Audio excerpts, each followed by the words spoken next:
আল্লাহর নবী, বিশ্ব নবী, তামাম জাহানের নবী, যেই নবীর সৌজন্যে মহান আল্লাহ তামাম পৃথিবী বানাইল। আল্লাহর নবী বলেন, উম্মত, তামাম পৃথিবীর সমুদ্র, নদী, নালা, খাল, বিলের পানি যদি মালাকুল মউত আজরাইলের মাথার মধ্যে ডালা হয়, এক ফোঁটা পানি মালাকুল মউত আজরাইলের পা পর্যন্ত আসবে না। মালাকুল মউত আজরাইল বড় না ছোট? ও মুসলমান, মালাকুল মউত আজরাইল আলাইহিস সালাতু ওয়াস সালাম বলেন, ইয়া রাসূলুল্লাহ, ইয়া হাবিবাল্লাহ, ওগো নবীজি,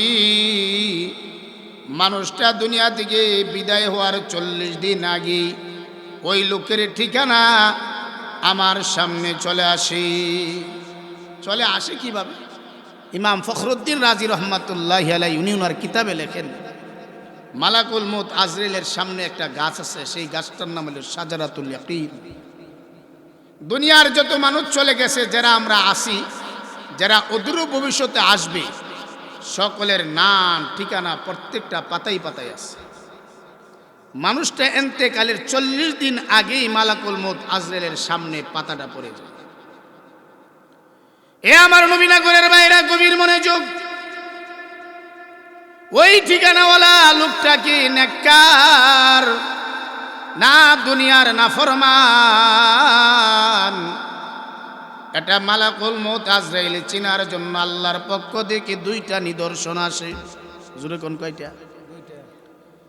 যেই ঠিকানার চতুর্দিকটা সাদা দাগ পরে বোঝা গেল ওই লোকটা হইল দুনিয়ার নেককার, আর যেই ঠিকানার চতুর্দিকটা কালো দাগ পরে বোঝা গেল লোকটা হইল দুনিয়ার বদকার নাফরমান। মালাকুল মউত আজরাইল কেডা নেককার কেডা বদকার চিনছেনি? আরো জোরে কোন? এবার প্রথম আসেন, নেককারের রূহটা কিভাবে বের করে? মালাকুল মউত আজরাইলের পক্ষ থেকে নেককারের কাছে গিয়া ফেরেশতা সালাম দেয়, আসসালামু আলাইকুম আনাল মউত, আমি হইলাম মৃত্যু। এবার ওই নেককার বলে, মৃত্যু কি জিনিস চিনি না, বুঝি না। তখন মালাকুল মউত আজরাইল আল্লাহর কাছে গিয়া বলেন, আল্লাহ, তোমার নেককার নামাজি বান্দা মউত কি জিনিস চিনি না, বুঝে না। আল্লাহ বলেন, তোমাদের হাতের মধ্যে আমি আল্লাহ ইসমে জাত লিখে তার সামনে দেব। আরো জোরে কন্যা সুবহানাল্লাহ। ও মুসলমান, রহমতের ফেরেশতার হাতের তালুতে আল্লাহ ইসমে জাত লিখে নিয়ে তার সামনে ধরি। তারপর মালাকুল মউত আজরাইলের ভয়াবহ অবস্থা দেখে নেককার ভয় পায়, আবার আল্লাহর কাছে যাই, প্রভু গো, তোমার নেককার তো ভয় পায়। আল্লাহ ডেকে বলেন, এ ফেরেশতারা, জান্নাতের মধ্যে যাও, জান্নাতের মধ্যে যাইয়া জান্নাতে ফলের মধ্যে আমি আল্লাহ ইসমে জাত লিখে নাও। জান্নাতি ফলের মধ্যে ইসমে জাত নেককারের সামনে লিখে ধরার পর নেককার ভয় পায়। তখন আল্লাহ ডেকে বলেন, জান্নাতে যাও, জান্নাতি রেশমি কাপড়ের রুমাল লইয়া, জান্নাতি সুগরান লাগাইয়া আমার বান্দার কাছে যাও, তারপর আর কোনো ভয় পাইবে না। জান্নাতি রুমাল সুগরান লইয়া যখন নেককার তার সামনে যায়, তারপর নেককার ভয় পায়। আমার আল্লাহ বলেন, এখন একজন না, 2জন না। ও মুসলমান, হাদিস শরীফ থেকে বলতেছি, আল্লাহর নবী, বিশ্ব নবী রহমাতুল লিল আলামিন বলেন, তারপর 500 জন রহমতের ফেরেশতা যায়। এই 500 জন রহমতের ফেরেশতার মধ্যে একজনকে আমির বানায়। আমির চিনেন তো? আরো জোরে কোন? না চিনলে 13-14 বিশ্ব ইস্তেমা, ঠিক না বেটি? ইস্তেমার মধ্যে যান, 3 চিল্লা 4 মাস লাগাইয়া আমির কারে কো চিন নাই, ঠিক না বেটি? ও মুসলমান, 500 জন ফেরেশতার মধ্যে একজন আমির। ওই আমিরের মধ্যে জান্নাতি রাইহান নামক ফুল, জান্নাতি রাইহান নামক ফুল নিয়ে নেককারের সামনে ধরবি। তারপর নেককার ভয় পায়।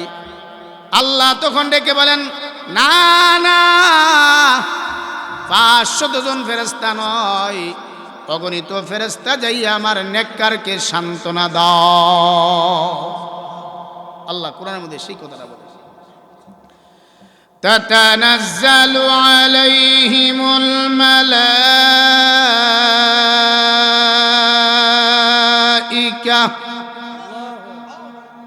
আরেকটু আস্তে কই, আল্লাহ আকবার কইবার লাগি আমি কইছি না, কইলে বালা কইরা কই না, ডরাই গেছেন গিয়া। আল্লাহু আকবার মুসলমানদের বিজয়ের পূর্ববাস, ঠিক না বেটি? সুতরাং আল্লাহু আকবারের আওয়াজ ছোট হওয়া যাবে না, জোরে বলেন আল্লাহু আকবার। তাতানাজ্জালু আলাইহিমুল মালাইকা আল্লা তাখাফু ওয়া লা তাহজানু ওয়া আবশিরু বিল জান্নাহ। আল্লাহ বলেন, অগণিত ফেরেশতা আমার নেককারকে সান্ত্বনা দাও, বুঝাও। কি বুঝাইবে? আল্লাহ তাখাফু, ও নেককার ভয় পাইও না, চিন্তিত হইও না। তারপরও ভয় পাইবে। আল্লাহ বলেন ওয়া আবশিরু বিল জান্নাহ, আমার ওই বান্দাকে জান্নাতের সুসংবাদ প্রদান করো। জোরে বলেন সুবহানাল্লাহ। ও নবীনগরের মুসলমান,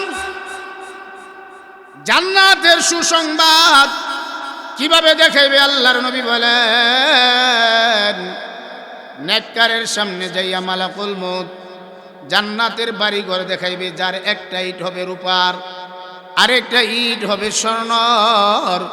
জান্নাতের হুরু গিলমান, জান্নাতের শরাবের নহর, জান্নাতের নিয়ামত দেখাইবে।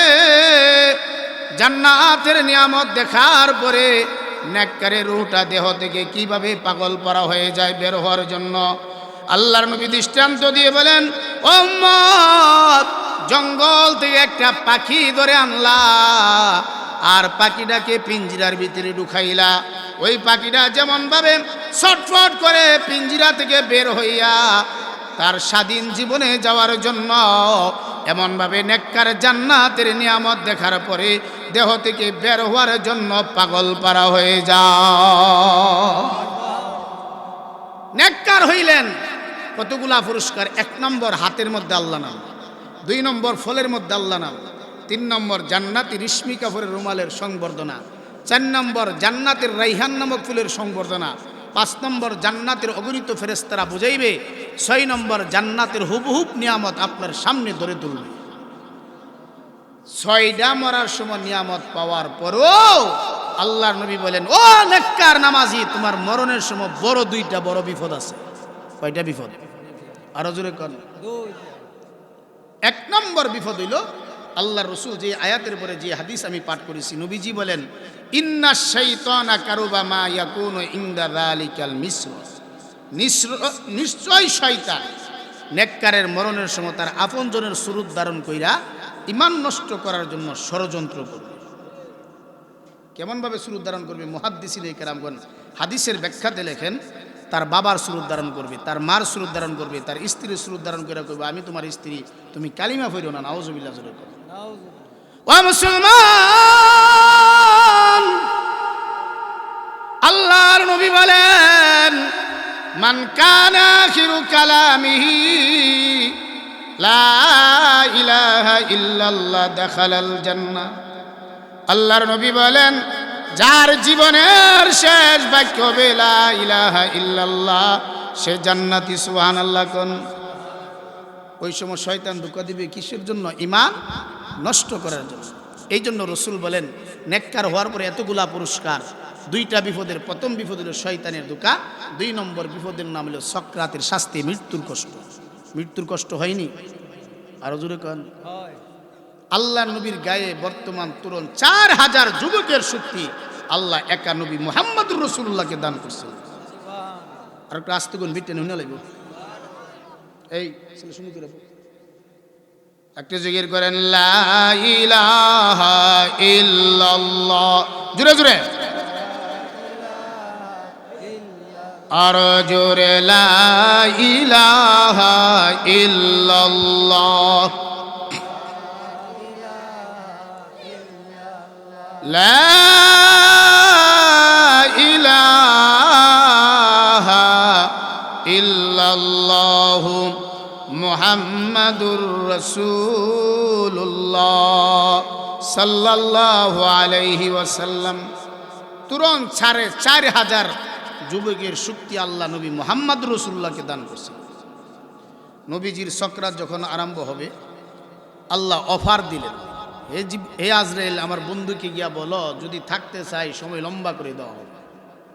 আমরা যদি এই অফারটা পাইতাম, ঠিক না বেটি? আর যদি নবী যেতে চান, নবীর অনুমতি নিয়ে নবীর রূহ কবজা করতে আরম্ভ করে। স্বয়ং আজরাইল আলাইহিস সালাতু ওয়াস সালাম আল্লাহ নবীর কাছে আইছেন, আসিয়া সালাম দিলেন, হে আল্লাহর রাসূল, আল্লাহ আপনার ব্যাপারে বলেছেন যদি থাকতে চান দুনিয়াতে হায়াত লম্বা করে দেওয়া হবে, যদি যেতে চান তাহলে আপনাকে নিয়ে নেওয়া হবে। সুবহানাল্লাহ। আল্লাহর নবী বলেন, হে আজরাইল, আমি থাকতে চাই না, আমি চলে যেতে চাই, আমি চলে যেতে চাই। আল্লাহর নবীর রূহ কবজা করার জন্য আজরাইল আলাইহিস সালাতু ওয়াস সালাম কাজ শুরু করেন। এ আমার পানের ভাইরা, আল্লাহর নবী বিশ্বনবী রহমাতুল লিল আলামিনের রূহ যখন বের করে করার জন্য আজরাইল আলাইহিস সালাতু ওয়াস সালাম অনুমতি নিয়ে কাজ আরম্ভ করলেন। আল্লাহর নবী ডাক দিয়ে বলেন, আজরাইল, জানতে চাই আমার বুকের উপরে তামাম পৃথিবী রাখছো না, উহুদ পাহাড়টা রেখে দিছো? আল্লাহর পয়গম্বর এই কথা বলার পরে আজরাইল আলাইহিস সালাতু ওয়াস সালাম বলেন, ইয়া রাসূলুল্লাহ, ইয়া হাবিবাল্লাহ, ওগো নবীজি, মৃত্যুর ১০০ ভাগের ১ ভাগের কষ্ট দিয়া আমি আপনার নবীর রূহ বের করতেছি। আল্লাহর নবী ডাক দিয়ে বলেন, আজরাইল, ১০০ ভাগের ১ ভাগের কষ্ট যদি আমি রাসূল সহ্য না করতে পারি, আমার উম্মত তো গুনাহগার হবে। আমার উম্মত কিভাবে সহ্য করবে? যতক্ষণ পর্যন্ত আমার উম্মতের সকরাতের শাস্তি না কমাইয়া দিবে আমি নবী, ততক্ষণ পর্যন্ত দুনিয়া থেকে যেতে চাই না। নবী তো রহমাতুল লিল, আর জোরে কান। আল্লাহ কোরআনের মধ্যে বলেন, ওয়ামা আরসালনাকা ইল্লা রাহমাতাল লিল আলামিন। ওগো নবীজি, আমি আল্লাহ আপনাকে তামাম পৃথিবীর রহমত বানায়া প্রেরণ করেছি। নবী বলেন, যাবো না উম্মতের সকরাতের শাস্তি না কমায়। আল্লাহ ডাক দিয়ে বলেন, বন্ধু আমার, দুনিয়া থেকে বিদায়ের মুহূর্ত উম্মতকে বলেন না, আমি আল্লাহ জানাইয়া দিলাম আপনার উম্মতের মধ্যে যারা নাকি ঈমানদার হবে এবং নেক আমল করবে, আমি আল্লাহ তাদের জন্য মৃত্যুকে হাদিয়া করে দিব। তারপর নবীজি বলেন, তুহফাতুল মুমিনুল মাউত, মুমিনের মৃত্যু হলো হাদিয়া শুরু। হাদিয়া দিতে এবং নিতে যেমন সহজ, নেককারের মরণ এমন সহজ হয়। সুবহানাল্লাহ জোরে বলেন। এতগুলা পুরস্কার পাওয়ার পরে 2টা বিপদ। 1 নম্বর বিপদের নাম হইল শয়তানের ধোঁকা, ঈমান নষ্ট করার। 2 নম্বরের সকরাতের শাস্তি। শয়তানের ধোঁকা থেকে বাঁচার জন্য এই দুনিয়ার জগতে আমাদেরকে 2টা আমল করতে হবে। জোরে কোন কয়টা? 2টা। আরো জোরে কোন? 2টা। 1 নম্বর হলো কোরআনের সংবিধানে জীবন চালাইতে হবে। কোরআনের মধ্যে আল্লাহ যেগুলা করার জন্য বলছেন সেগুলা করা, যেগুলা বর্জন করার জন্য বলছেন বর্জন করা। এর মধ্যে আল্লাহ তাআলা নামাজের কথা বলছেনই, তো নামাজ পড়ুন না ছাড়ুন? আরো জোরে কোন? কিন্তু আমরা যে তাই না ঘুমা শীতের বেলা 10টার সময় উঠে ব্রাশ করে গো গো করে, আছে না নাই? এমনি তো বেনামাজিয়া, আরো মানুষের সাক্ষী লাহে, ও আমি 10টার সময় উঠছি, ফজর নামাজ পড়ছি না, এমন বেহায়া, আছে না নাই? কষ্ট হইতেছে। ও মুসলমান, বলেছেন এই পৃথিবীর জমিনে যারা নাকি দাইমি 5 ওয়াক্ত নামাজি হবে, 1 নম্বর পুরস্কারটা মহান আল্লাহ দুনিয়াতে যা দিবে সেটা হলো ওই বান্দার জন্য রিজিকের অভাব লাগবে না। 5 ওয়াক্ত নামাজি হয়ে যান, রিজিকের অভাব নাই, কষ্ট হইতেছে না না আরো জোরে কোন না। ও মুসলমান, নেককার হওয়ার পরে শয়তানের ধোঁকা থেকে বাঁচার জন্য 1 নম্বর হলো কোরআনের সংবিধানে জীবন করতে হবে। 2 নম্বর হলো উজুর সময় মেসওয়াক করতে হইব। কি করতে হইব? আল্লাহর নবী বলেন মেসওয়াকের দ্বারা তোমার মুখটা পরিষ্কার হয়। আর 2 নম্বর হলো মহান আল্লাহ তোমার প্রতি সন্তুষ্ট হয়। সক্রাতের শাস্তি থেকে বাঁচার জন্য আবু দাউদ শরীফের 2টা হাদিস, নাসাই শরীফের 2টা হাদিস। আল্লাহ নবী বলেন কারো যদি সক্রাত আরম্ভ হয়ে যায় তার পাশে গিয়া কানের দ্বারে গিয়া পড়েন লাকিনু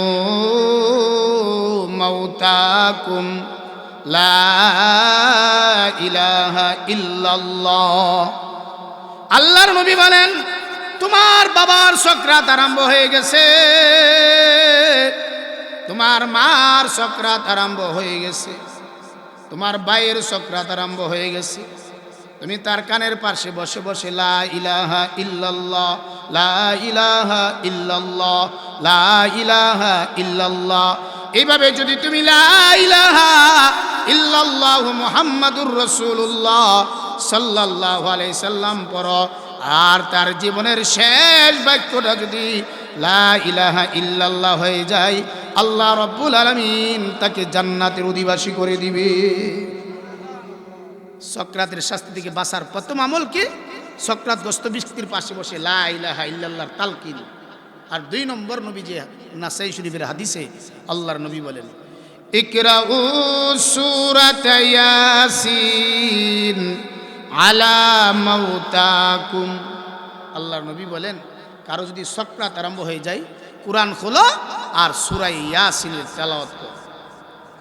সূরা ইয়াসিনের তেলাওয়াত শিক্ষা দেওয়া হয় কোন জায়গা? আরো জোরে কোন?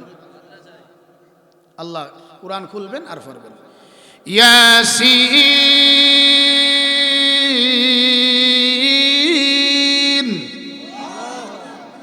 ওয়াল কুরআনিল হাকীম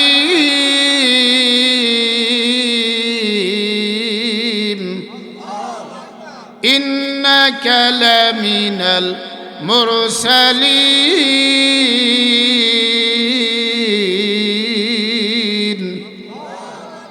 এইভাবে তেলাওয়াত করেন। আল্লাহর নবী বলেন ও মুসলমান আদরের উম্মত, সক্রাত আরম্ভ হয়ে গেলে প্রথম আমল হলো কালিমার তালকিন লা ইলাহা ইল্লাল্লাহ কানে পড়ো। আর 2 নম্বর আমল হলো সূরা ইয়াসিনের তেলাওয়াত করো। এতক্ষণ আলোচনা থেকে কয়টা আমল পাইলাম? 4টা আমল। কোরআনের জিন্দেগি, আর মেসওয়াক হলো শয়তানের ধোঁকা থেকে বাঁচার জন্য, আর সক্রাতের শাস্তি থেকে বাঁচার জন্য লা ইলাহা ইল্লাল্লাহর তালকিন এবং সূরা ইয়াসিনের তেলাওয়াত। যেহেতু মুর্দে গানের রুহের মাগফিরাতের উদ্দেশ্যে মাহফিল, তাহলে এই সক্রাতের অবস্থার বিবরণের দরকার আছে না নাই? আরো জোরে কোন? এইভাবে যারা নাফরমান তাদের কাছে মালাকুল মউত যাইবে, তাই তো না? মালাকুল মউত নাফরমানের কাছে গিয়া বলবো ও নাফরমান আনাল মউত, আমি হইলাম মউত। নাফরমান বলবো মউত কি জিনিস আমি চিনি না, বুঝি না। ও নবীনগরের মুসলমান,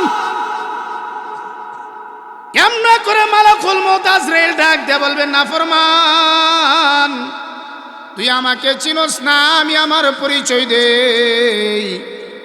আমি হইলাম এমন মউত যে মউত ভাইকে ভাই থেকে পৃথক করে দেই, পিতাকে সন্তান থেকে পৃথক করে দেই, স্বামীকে স্ত্রী থেকে পৃথক করে দেই। ও নবীনগরের বাইরা জানতে চাই আপনাদের এলাকাতে এমন আছে না নাই? স্ত্রী দুনিয়াতে স্বামী কবরে, বড় ভাই দুনিয়াতে ছোট ভাই কবরে, বাবা দুনিয়াতে ছেলে কবরে, ছেলে দুনিয়াতে বাবা কবরে। মালাকুল মউত পরিচয় দেই। এবার আমাদেরকে বুঝতে হবে নাফরমান কারা, নাফরমান কারা। এক নম্বর হলো চিনার আলামত হলো যার ইমান এবং আকীদা সহি না। যার ইমান আকীদা সহি না, মসজিদও সেজদা দে আবার মাজারও দে, আছে না নাই? আরো জোরে কোন, সেজদা কাকে দেব? একমাত্র তুমি দৌড়ায়া বাড়িতে চলে যাও, আমার বয়ানের মধ্যে বসো না, কারণ কি?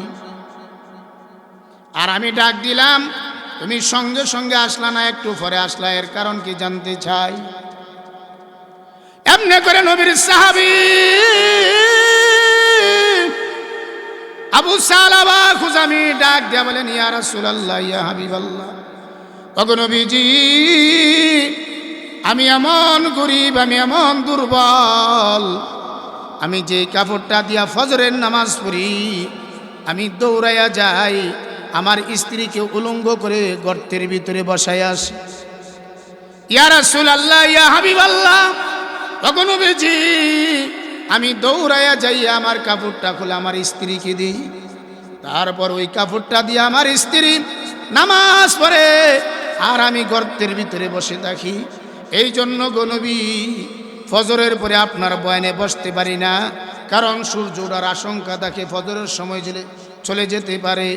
আল্লাহর নবী করুণ কাহিনী শুনে চোখের পানি আর রাখতে পারলেন না।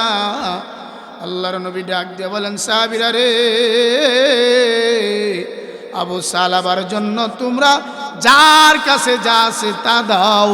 সাহাবায়ে কেরাম আল্লাহর পয়গম্বরের কাছে দিলেন, নবীজি আবু সালাবাকে দিলেন, ও আবু সালাবা, নাও, এগুলা দিয়া কাফর ক্রয় করো এবং ব্যবসা বাণিজ্য করো।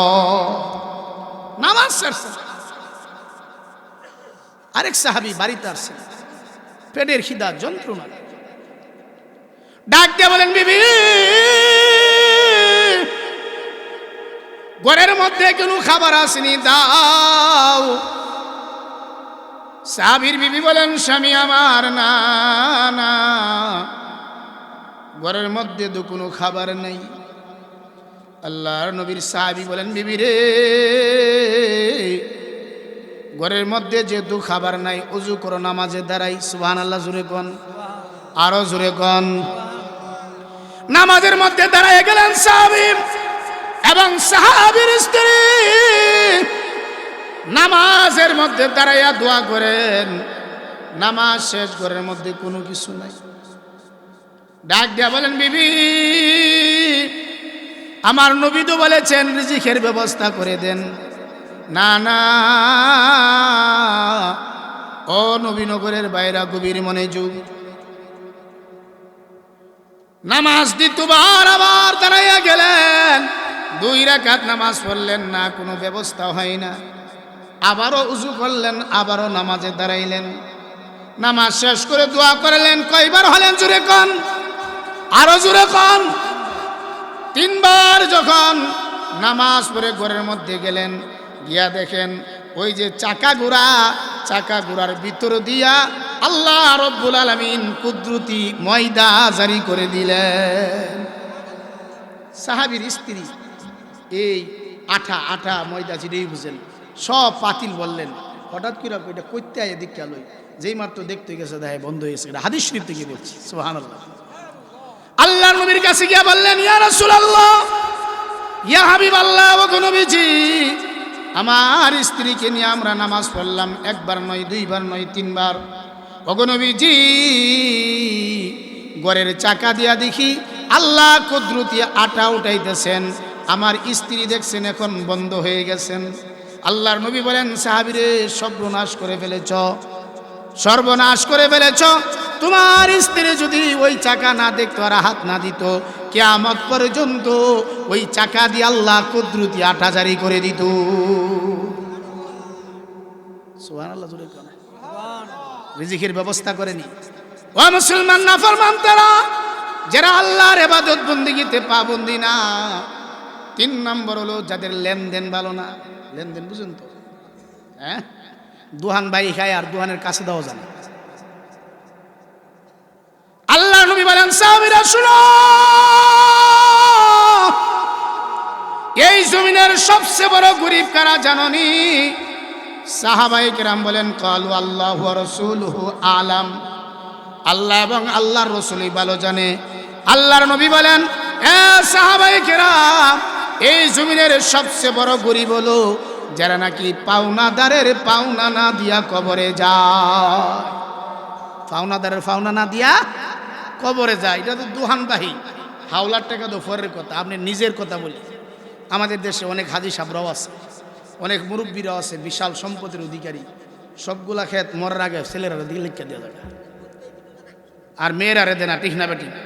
আরো জোরে কোন শূন্য রাখেন। একটা বুখারী এবং মুসলিমের হাদিস, মুত্তাফাকুন আলাইহি। হযরত নুমান ইবনে বশির রাদিয়াল্লাহু তাআলা,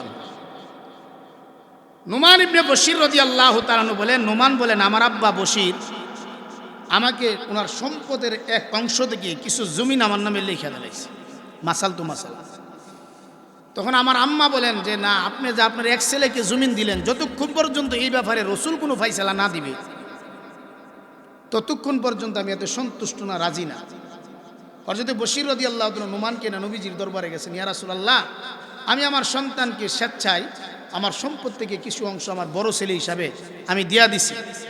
আল্লাহ রসুল বলেন, আপনি কি অন্য অন্য ছেলেদেরকে সেই সমপরিমাণ সম্পদ দিছেন কিনা? ও ইয়া রাসূলুল্লাহ, দিছি না।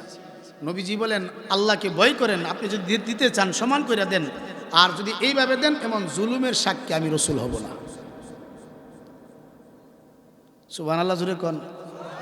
তো আমরা দেশের যারা এক ছেলেরে দেলা আরেক ছেলেরে দেনা, অথবা মেয়েরে দেলা ছেলেরে দেনা, ছেলেরারে দে মেয়েরারে দেনা, আবার মেয়েরারে দে ছেলেরারে দেনা, ঠিক করে না বে ঠিক করে? আরেকটা হাদিস শুনে, আল্লাহ নবী বিশ্ব নবী বলেন, যারা নাকি হকদারের হক, পাওনাদারের পাওনা, সন্তানের পাওনা, বাবা থেকে সন্তানের মিরাজ থেকে যদি একবারে বঞ্চিত করে, আল্লাহর নবী হাদিসের মধ্যে বলেন, ওই পিতাকে আল্লাহ রব্বুল আলামিন জান্নাতের মিরাজ থেকে আল্লাহ বঞ্চিত করে দিবেন। নাউজুবিল্লাহ। হাদিস, মান ফাররা মিন মিরাসি ওয়ারিসিহি, কেউ যদি মিরাসের অংশ থেকে বাদ দিয়া দেয়, আল্লাহ রাব্বুল আলামিন জান্নাতের মিরাস থেকে ওই ব্যক্তিকে নাম কেটে দেবে। আমরা দেশে এইরকম আছে না নাই? আছে। দেখা যায় বাপে এক পুত্রে দেওয়ার কারণে পর আরেক পুত্রে মামলা করে পরে দখল করে, আছে না নাই? ও মুসলমান, এই জন্য নাফরমান তারা যারা নাকি পাওনাদারের পাওনা না দিয়া কবরে যায়। 4 নম্বর হলো যার আচার ব্যবহার খারাপ। আচার ব্যবহার খারাপ বুঝেন তো? একটু জিকির করেন, লা ইলাহা ইল্লাল্লাহ, জোরে জোরে ঘুম ভাঙো।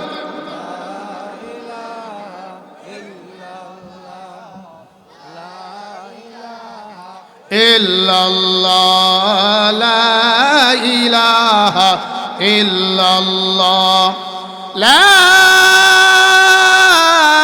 ইলাহা ইল্লাল্লাহ, মুহাম্মাদুর রাসূলুল্লাহ সাল্লাল্লাহু আলাইহি ওয়াসাল্লাম। আসর ব্যবহার এমন খারাপ, জীবন বড় খারাপ করে। ইমাম সাহেবের বাসও লাগে, আছে না নাই? অনেক সময় ইমাম সাহেব স্পিডে আটলে করে দেখরে কইছেন দাওয়াত পাইছে, কি স্পিডে যাইতেছে, আছে না নাই? আরো জোরে কর। আবার আস্তে আস্তে দেখে হুজুর আজকে খাইছে লড়তারে না, যেই দিকটা যায় এই দিক দিয়ে বিফল। আলহামদুলিল্লাহ বলেন, এখন তো হুজুর পাওয়া যায়। এই মুরব্বীরা জিজ্ঞাসা করেন, যারা 70 বছর 80 বছরের মুরব্বী হয়ে গেছে, হুজুরে জিজ্ঞাসা করেন, আজ থেকে 100 বছর 50 বছর ইতিহাসে দেখা গেছে 10 জন হুজুর মিলাইতে গেলে 5 গ্রামও যেমন লাগছে, যেমন লাগছে নি। এক বিডি মান্নত করছে, আল্লাহ আমার যদি এই নিয়তটা হাসিল, একজন হুজুরে দাওয়াত করল, 5.5 গ্রাম মিলল হুজুর বানা। তার স্বামীরে খালি কয়ে একজন হুজুর দাওয়াত করে আনুন, আর হুজুর তো পাই না। হঠাৎ করে দেখে বাজারে ছেড়ে দেখ হুজুর পাঞ্জাবি লাগাইয়া পাগড়ি লাগাই যাইতেছে। হুজুর দাঁড়ান, কই যান? যামো এক জায়গা। না যায় যেন ওই যাওয়া যান, আগে আপনি আমার বাড়িতে আইন, একবেলা দাওয়াত খাইয়া দোয়াটা করে আর পরে যেন যাওয়ার যায়। বেটা ইল লগে আইসে আগিলা হুজুর আয়াজন খাওনের ঘরে বউ আইসেন, বউ আইনা বাদ দিয়া গেছে। তো তদানন্তন সময়ের সিস্টেম ছিল বাদ দিয়ে ডাইল দিত। তো বাদ দিয়া ডাইল আনতে গেছে, আয়াদের বাদ শেষ, বাদ শেষ। ডাইলটা দিয়ে গেছে, আবার বাত আনতো, আয়াদের ডাইল শেষ। এইভাবে একবার না দুইবার না 6 বার বাত আনছে আর 6 বার ডাইল আনছে। আল্লাহর এই যে রুচি শক্তি, এটা কার দান? হুজুর হাতে কিনা 2-3 গুলো খায়া গুস্ত খায়া মাশাল্লাহ কোনো সমস্যা নাই। আর এমনও বড় লোক আছে কোটিপতি, এরপরে দেওয়া যায় সুজিটা যে খাওয়ান লাগে গরমটা খাইতে না, ফেটা হজম না। এই রুচি শক্তি দিছে কেডা? তখন স্ত্রী জিজ্ঞাসা করে, এই যে খাওন নিতেছেন আর আনতেছেন দেখি একজনে খানা কয়েকজন? খাওন একজনই খাইতেছে, এর লাগে আমার দুঃখ নাই, আমার দুঃখটা হলো ডাইল আর বাজে কেন করতাম না। এই রসি শক্তি কার? আর জোরে কার? ও মুসলমান, এই জন্য হুজুর আর ফাঁসা লাগবেন না, হুজুর আর হাত দিয়া দেন। কাবিনের মধ্যে দেখবেন ওরা 10 লাখ টাকা কাবিন, হুজুরে 500 দিলালে ও মাই হুজুরে 500 টাকা আছে না নাই? কাবিনও দিলা 10,000 10 লাখের কাবিনের, বা 5 লাখ হলে 5,000 দেয়, আর হুজুরে 500 টাকা দিলে বিচারে বাংতিনি আছে। আর হুজুরে কোন তেলের দর বাড়লো, গাড়ির ভাড়া বাড়লো, পেঁয়াজের দাম বাড়লো, চিনির দাম বাড়লো, কিন্তু হুজুর আর দৌড় আর বাড়লো না। ও মুসলমান, হুজুর আর হাত দিয়া দেন, এটা ফরকারে কাজে লাগবে। ডিশ লাইনের বেতন দেখবেন কিলার, ঠিক না বেঠিক? ওয়াইফাইয়ের বেতন, ইমাম সাহেবের বেতন 3 মাস 6 মাস বাহি আছে না নাই? কষ্ট হইতো সেই কথাগুলি। এটা হকুন আল হক মুররুন, হক কথা দিতে। ও মুসলমান, যার আচার ব্যবহার ভালো না তারা হইল নাফরমান। আল্লাহর নবীর কেমন আচার ব্যবহার ছিল? আল্লাহর নবীর একজন সাহাবী হযরত আনাস 1 নয় 2 নয় দীর্ঘ 10টা বছর আল্লাহর পয়গম্বরের খেদমত করেছেন। সুবহানাল্লাহ, জোরে কোন। কয় বছর খেদমত করেছেন? হযরতে আনাস বলেন, আমি যখন শিশুকালে আমার মা আমার নবীর খেদমতের জন্য ওয়াকফ করে দিয়ে আসলেন। আল্লাহর নবী বলেন, আনাস মদিনার বাজারে যাও, আমার জন্য এই জিনিসটা নিয়ে আসো। শিশু বাচ্চা আনাস 7-8 বছরের বাচ্চা রাস্তার মধ্যে যাইয়া খেলাধুলাত লাগিয়া গেছে। নবীর কথা আর মন নাই। আমরা হুজুর যদি বড় হুজুর যদি ফাটা বলে বাজারতে চানো গুকুন্ন মাদ্রাসা নাজিমে তালিম আতাইছে, ছাত্র যদি নাই না যদি খেলাত লাগিয়া জায়গা ঠিক মতো নাই ফিডা আসেনি। আল্লাহর নবী দেন, আনাস রায় না।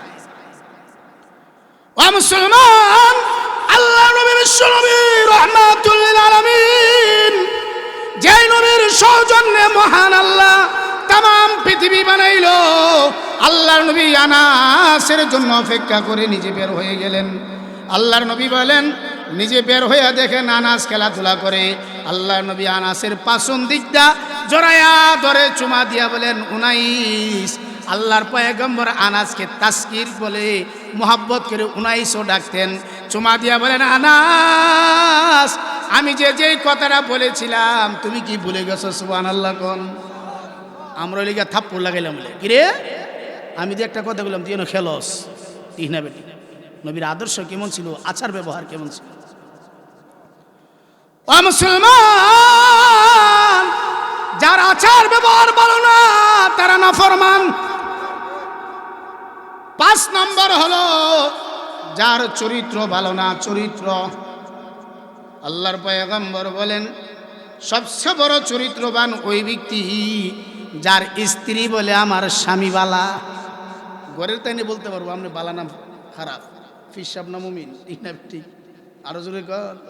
আমরা দেশে অনেক সময় দেখবেন সমাজও সর্দারি না করতে পারলে বউর দাঁড়িয়ে গিয়া বাঘ বাবারি আছে না নাই? কথা কইলে বউরে থাপ্পড় লাগাই দেয়, কথা কইলে গালি মারে, আছে না নাই? এরকম কাজ করেন না। আপনার স্ত্রী আপনার অর্ধাঙ্গ করি। নবী বলেছেন সহিহ বুখারীর হাদিস, স্ত্রীদের প্রতি ভালো আচরণ করো, কারণ তাদেরকে বানাইছি বাঁকা হাড্ডি থেকে, সোজা করার চেষ্টা করলে ভেঙে দেবো। আর একবারে কিছু না করলে বেন্টিবিক আপনার ফাঁসে দিয়ে ঘুরাইব, এমন আছে না নাই? আরো জোরে কর।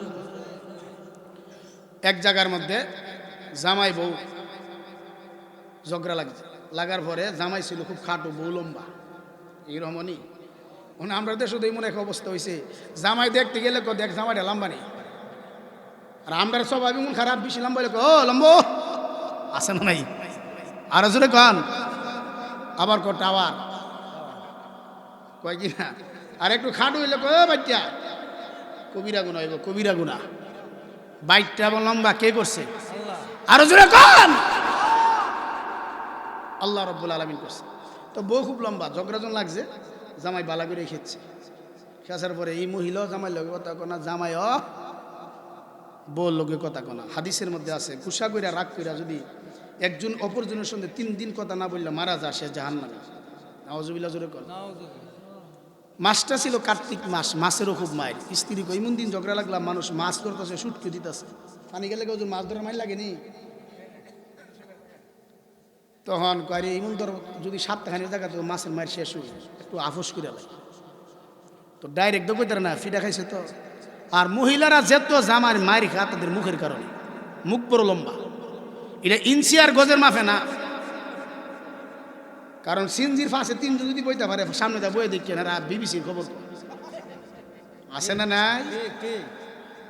আশরাফ আলী থানভী রহমাতুল্লাহর কাছে এক মহিলা গেছে, হুজুর আমার জামাই হাল শ্বাস করে, আয়া ওই আল্লাহ ভাজন আমার বাড়ির তোলে, ওনা আপনি কোনো ব্যবস্থা করেন তাবিজ তুবিজ দিয়া যাতে এই লাডি বন্ধ।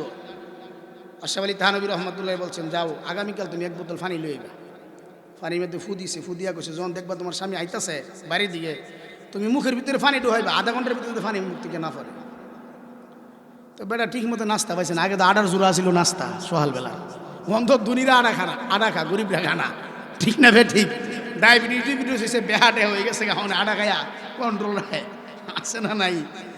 তো বেটা যখন গরমে আইতেছে, ঠিক মতো নাস্তার টাইম মতো গেছে না, আয়া ওই গালিগালাজ আরম্ভ করছেন। গালিগালাজ বুঝেন তো, গালিগালাজ বকাবকি ফদাফদি সিডই বুঝেন, নাসিরনগর দেখো ফদাফদি।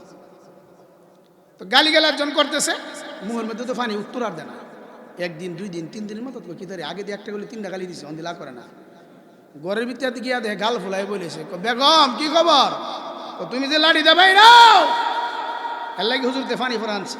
ভালো হুজুর, তোর পানি ফোরাচ্ছে না, তোর মুখ বন্ধ হয়েছে, লাড়ি বন্ধ হয়েছে। তো এই লাম্বা বউরে বালা করে মারছে। বউ জামাইলেও কথা কনা, জামাইও বললেও কথা কনা, স্ত্রী গিয়া কাছে কাছে গিয়া কর, সবাই যাই মাছ মারিতে গরলা কেন যাই না। ডাইরেক্ট কইছে না ইনডাইরেক্ট, কোন ইচ্ছা বিদায় খুব কোন ইচ্ছা কথা কইতারে, জি মুখ দিয়া, ছেলের মুখ দিয়া, পুত্রের মুখ দিয়া কথা কয়। অনেক সময় জামাই যদি বিদেশের মধ্যে বালারুজি করে, হৌর বাজার আনলে কি মূল্য আনছুন, শ্বশুরে 2 দিন 3 দিন হই না, তা হোক তুই বাজার কর, এইটাই আমি চাইতাছি, আছে না নাই। বুড়া বেড়া ভাইলে দাখ মারে, জামাই বিদেশ গরম টেহা। তো কইছে সবাই যায় মাছ মারিতে গরলা কেন জানা, জামাইও আমিও ডাইরেক্ট কইতাম না, সবাই যাই খাওয়া দাওয়া করিয়া আমাকে কেন দেই না। তো আগে তো মেটশিপ ছিল না, এই 3 কোনা ইচ্ছা করে করে ওদের হাড়ি ফাতি লাগতো নি কারের উপর। তখন স্ত্রী কারের উপর বাইরা রাখছি, ফাইরা কেন খাই না। স্বামী কারের উপর বাইরা রাখছ, ফাইরা কেন দেও না। স্ত্রী বাইকটা এবার তো লাগাল পাইতো না, একটা বুদ্ধি সে দিছে। তো আগে তো জল চুইয়ের মধ্যে বইয়া মুরব্বীরা উজু করতো, ওখান তো প্রত্যেক মসজিদ খানার মধ্যে VIP উজু খানা। সুখীর উপর সুখী তুইয়া ফাইরা কেন খাই না। স্বামী সুখীর উপর সুখী তুইয়া ফইরা যদি মরি, তাওর যদি মারে। তখন স্বামী স্ত্রী সুখীর উপর সুখী তুইয়া ফইরা যদি মর, এমন বাইকটা বেড়া বউরে কেমনে মার। ও মুসলমান, আল্লাহ নবীর চরিত্র এবং আখলাক কেমন ছিল না। সারাটা দিন ইসলামের দাওয়াত দিয়া কোরআনের কথা কই নবীজি ঘরের মধ্যে আসতেন। আল্লাহর নবীর প্রিয়তমা স্ত্রী খাদিজাতুল কুবরাকে ডাক দিয়া বলতেন, খাদিজা রে, ঘরের মধ্যে কি খাবার নাই?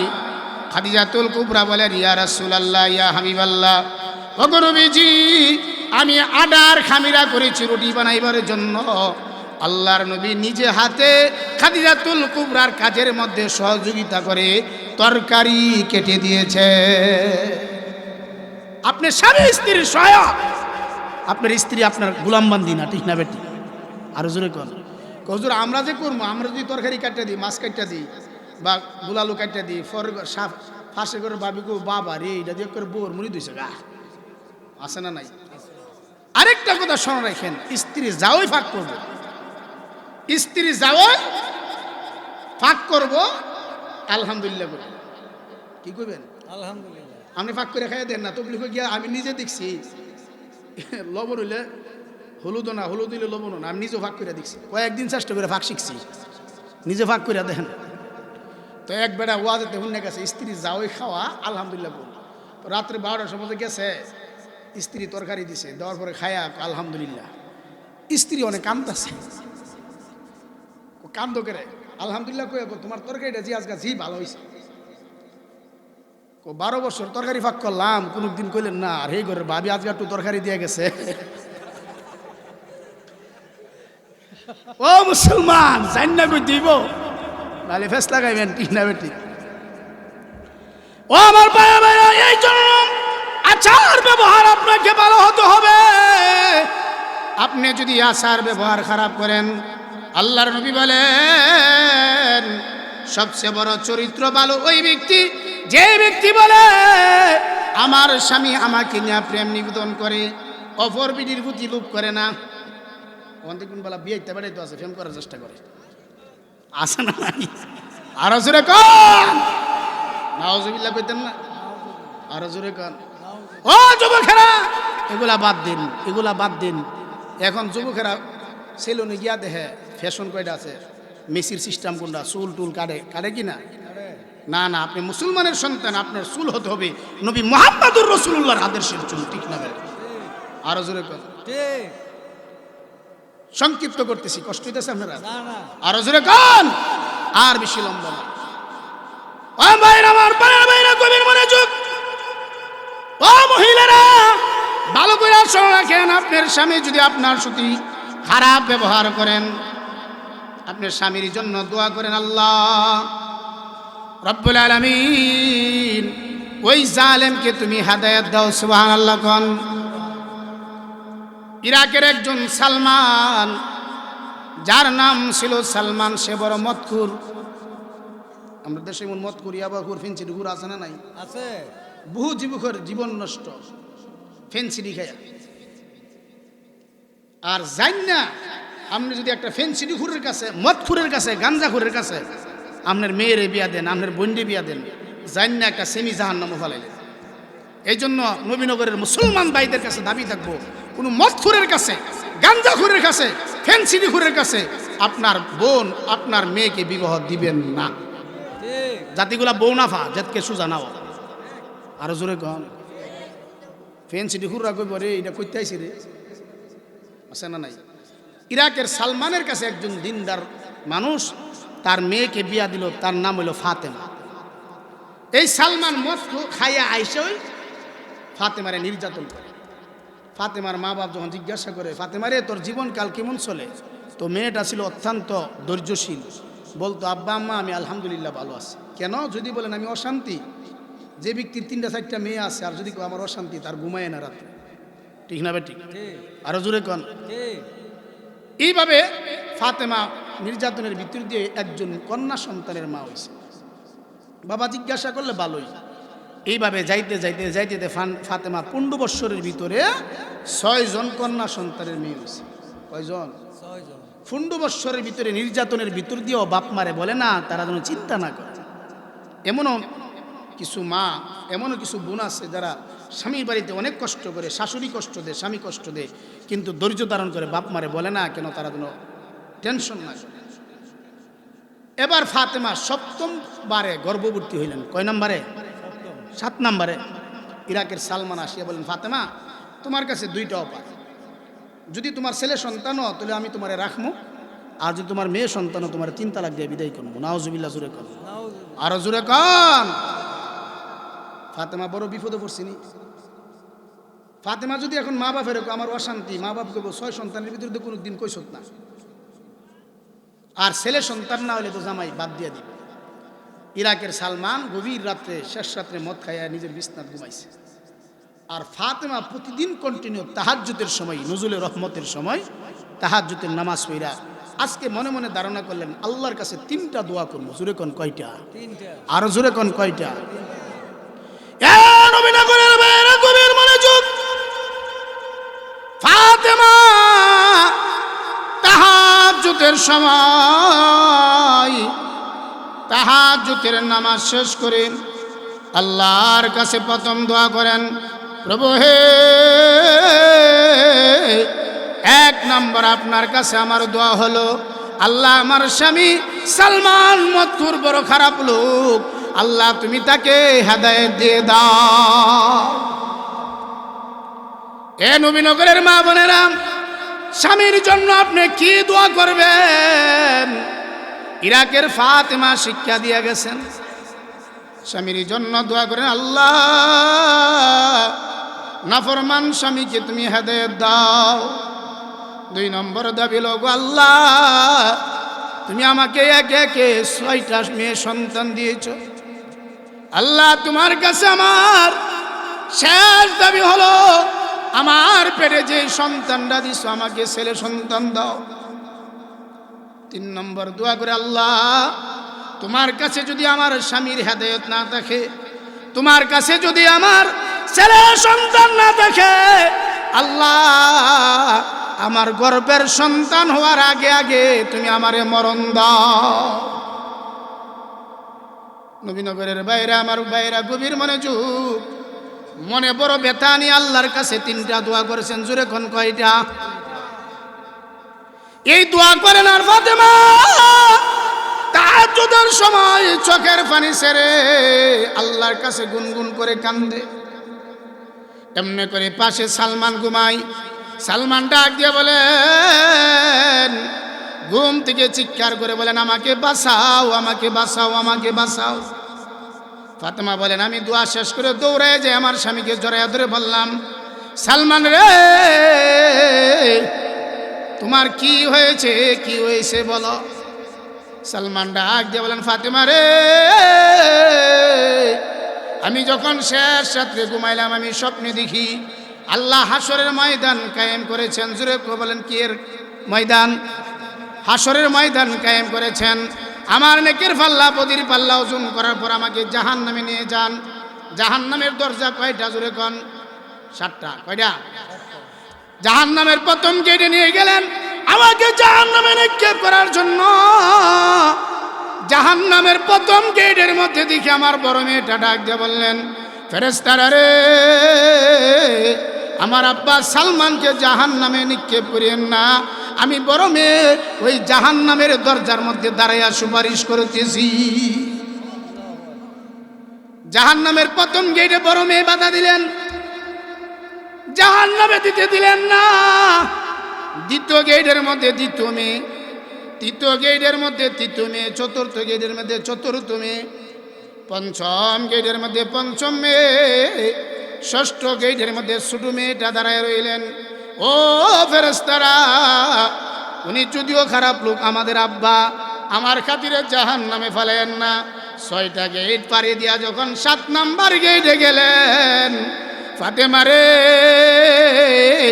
ওই গেটের মধ্যে আমার কোনো সাহায্যকারী নাই। তখন আমি ঘুম থেকে উঠলাম, আমাকে বাঁচাও, বাঁচাও। ও ফাতেমা, কথা দিলাম বাকি জীবনে যদি তোমার সঙ্গে চলাফেরা করি তোমাকে আর কষ্ট দিব না। আর আল্লাহর কাছে দোয়া করো, তোমার পেটে যেই সন্তানটা আছে এই সন্তানটা যেন মেয়ে সন্তান হয়।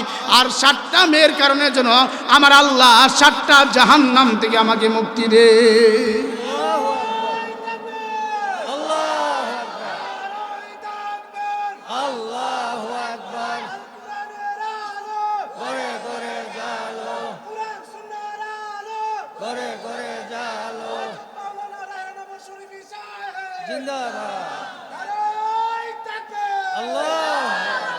মুসলমান, এই জন্য সন্তান দেওয়ার মালিককে, জুড়ে বলেন, ছেলে সন্তান দেওয়ার মালিককে, মেয়ে সন্তান দেওয়ার মালিককে। অনেক ভাইরা বলেন, হুজুর আমার সম্পদের অভাব নাই, কিন্তু আমার 6টা মেয়ে, একটা ছেলে নাই। আবার অনেকে বলেন আমার ছেলে সন্তান আছে, মেয়ে নাই। আছে না নাই? আরো জোরে আছে। ও মুসলমান, ছেলে এবং মেয়ে দেওয়ার মালিক আল্লাহ। এই জন্য নবী বলেন, যার আচার ব্যবহার ভালো না সে ভালো মানুষ না। ওই নাফরমানের কাছেও মালাকুল মউত যাইবে, গিয়া বলবে আনাল মউত, বলবে মউত কি জিনিস চিনি না, বুঝি না। মালাকুল মউত পরিচয় দিয়ে, আমি এমন মালাকুল মউত যেই মালাকুল মউত ভাইকে ভাই থেকে পৃথক করে দেই, সন্তানকে স্ত্রী থেকে পৃথক করে দেই, সন্তানকে পিতামাতা থেকে পৃথক করে দেই, আমার আল্লাহ সূরাতুল কিয়ামার মধ্যে নাফরমানের মৃত্যুর কি কষ্ট হবে ধরে তুলেছেন।